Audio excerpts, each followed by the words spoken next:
수험생 여러분 안녕하십니까? 에듀피디에서 이 콘크리트 기사를 강의하고 있는 안남식 교수입니다. 자, 이번 시간은 기본적으로 여러분들 콘크리트 기사 필기가 전체가 네 과목으로 구성되는 거 잘 아시죠? 첫 번째, 콘크리트의 재료 및 배합입니다.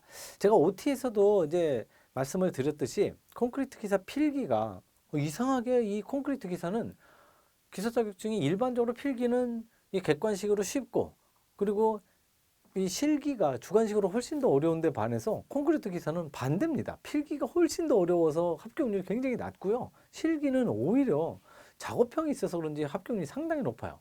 그래서 제가 이 필기를 강의를 준비를 하면서 교재를 쭉 보다 보니까 이 다섯 과목도 아니라 네 과목인데, 필기가 네 과목인데 상당한 난이도를 가지고 있습니다. 특히 네 번째 과목이 굉장히 어렵고요. 두 번째 과목도 만만치 않습니다. 그래서 여러분들이 이 필기를 제가 정말 꼼꼼하게 바삭하게 준비를 했으니 쭉 보시다가 하시는 데까지 하시다 보면 누구나 다 합격하게끔 그렇게 만들어 놨으니까 참고하시면 될 것 같고, 자, 콘크리트의 재료 및 배합 첫 번째 과목입니다.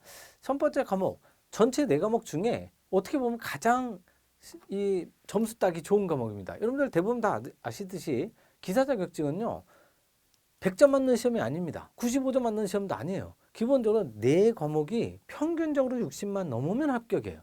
물론 한 과목, 각 과목이 40점 미만의 꽈락을 당하면 안 되죠. 아까 말씀드렸던 두 번째, 네 번째 과목이 좀 어렵다 하더라도 절대 꽈락이 나오면 안 됩니다. 꽈락이 나오지 않는 범위 내에서 내게 평균이 60점만 되면 되는데, 이 첫 번째 과목은 그나마 조금 쉬운 내용이니까 여기서 어떻게든지 85점 그 정도를 맞아주시는 게 좋죠.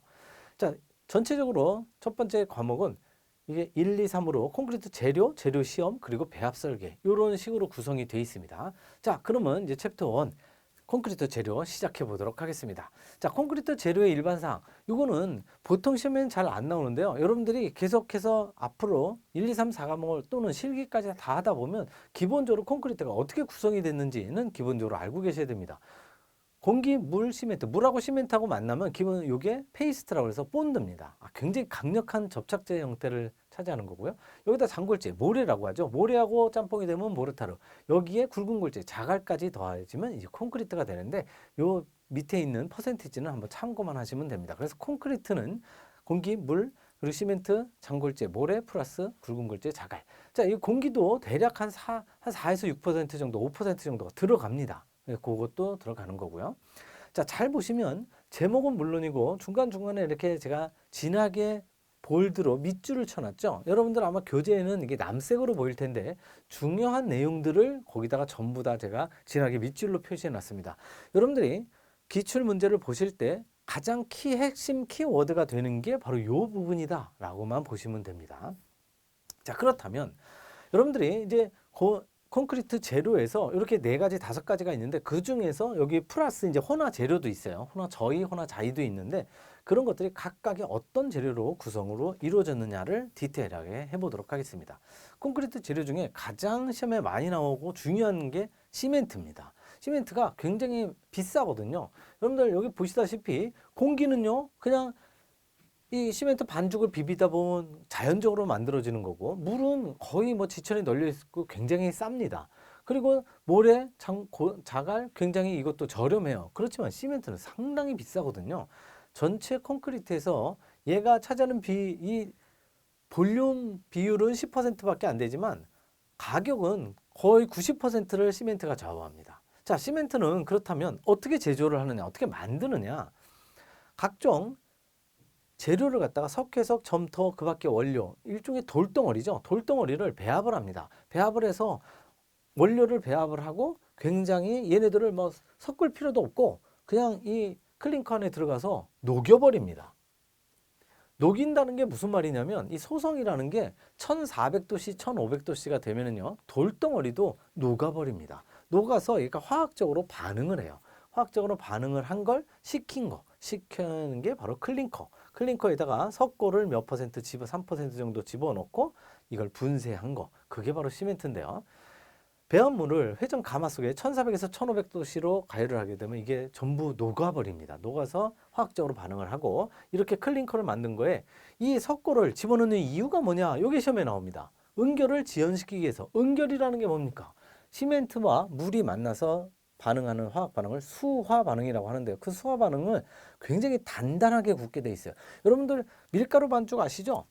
시멘트도 똑같은 원리인데요. 밀가루 가루에다가 물을 집어넣고 물을 조금 집어넣으면 막 손에서 들러붙고 막 난리가 납니다. 근데 그때 더 물을 집어넣으면 아주 반죽이 매끈매끈하게 돼요. 거기다 물을 더 집어넣으면 완전 질척질척해지게 되는 거죠. 근데 그 매끈매끈한 상태에서 얘네들을 잘 두면 단단하게 이런 돌덩어리처럼 굳습니다. 그 굳는 걸 응결이라고 하죠. 응결이 너무 빠르면 안 되니까 조금 늦게 지연시키기 위해서 반드시 석고를 집어넣습니다. 그래서 석고를 왜 집어넣느냐가 시험에 나옵니다. 그래서 석고를 집어넣는 이유가 바로 응결지연이죠. 시멘트의 응결지연인데 그게 중요하니까 지금 진하게 밑줄로 돼 있다. 그렇게 보시면 됩니다.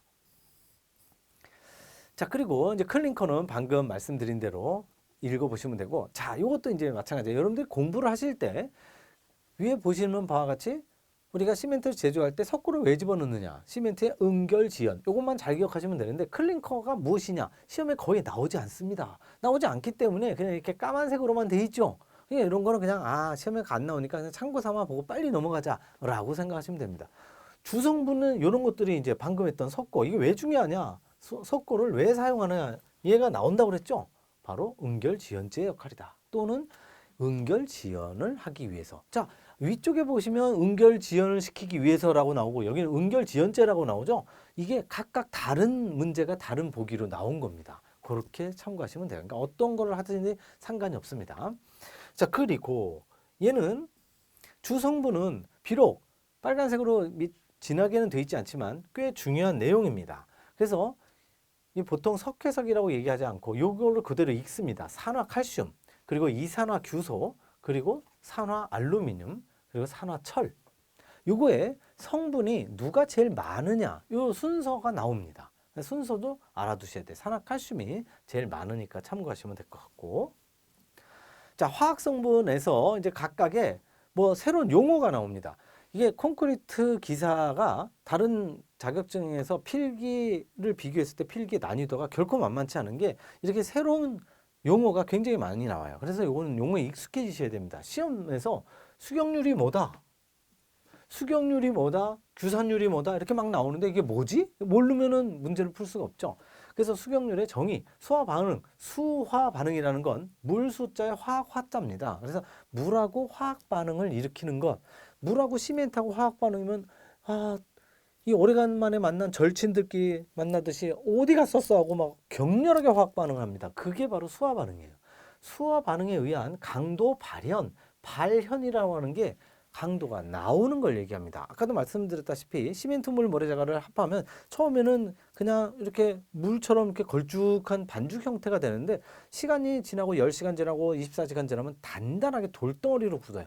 돌덩어리로 굳어지는 현상을 강도 발현이라고 합니다. 단단하게 되는 그 소화 반응, 물과 화학 반응에 통해서 강도가 단단하게 나오는 그러한 정도를 숫자로 표현한 게 바로 수경률입니다.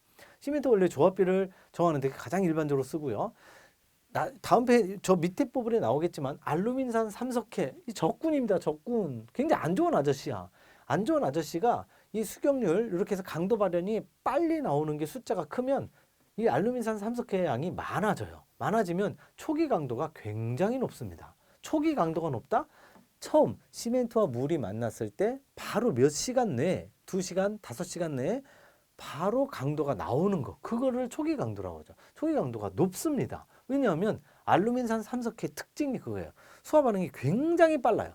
매우 빠르기 때문에 초기 강도가 높고, 반응이 빠르면 그 수화 반응에 의해서 열이 발생을 합니다. 근데 반응이 빠르게 많이 일어난다고 그랬죠? 많이 일어나면 어떻게 돼요? 수화열이 크게 됩니다. 위험한 시멘트가 되는 거예요. 그래서 수경률이 크다? 그러면 알루민산 삼석회 양이 많아지고 초기 강도가 높고 수화열이 크다. 잘 기억해 두시기 바랍니다. 이게 빨간색이 그대로 기출 지문입니다. 그리고 수경률이 가장 큰 시멘트는 뭐냐? 조강, 포틀랜드 시멘트다. 다음 페이지에 종류별로 나옵니다. 두 번째, 규산율 갑니다. 규산율 같은 경우에 규산이라는 게 여기 실리카입니다. 실리케이트의 영어가 실리케이트, 우리말로는 규소. 근데 그 규산율이라는 건 실리카 성분을 얼마나 많이 있습니까? 숫자로 표현한 거죠. 그래서 규산율이 높으면 어떤 게 되느냐? 뒤에 나옵니다. C2S라고 하는데요. C2S가 많이 함유돼요. 그래서 이 C2S는 특징이 C3A하고 정반대입니다. 장기간도 발현에 유리합니다. 초기가 아니라 장기, 한참 있다가 뭐 1년 뒤에, 뭐 10개월 뒤에 그때 강도가 훨씬 더 높게 나와요. 반면에 규산율이 낮으면 어떻게 되느냐? C3A가 생성력이 높아서 방금 했던 거죠. 조기 강도가 높다, 수화율이 높다. 이렇게 됩니다.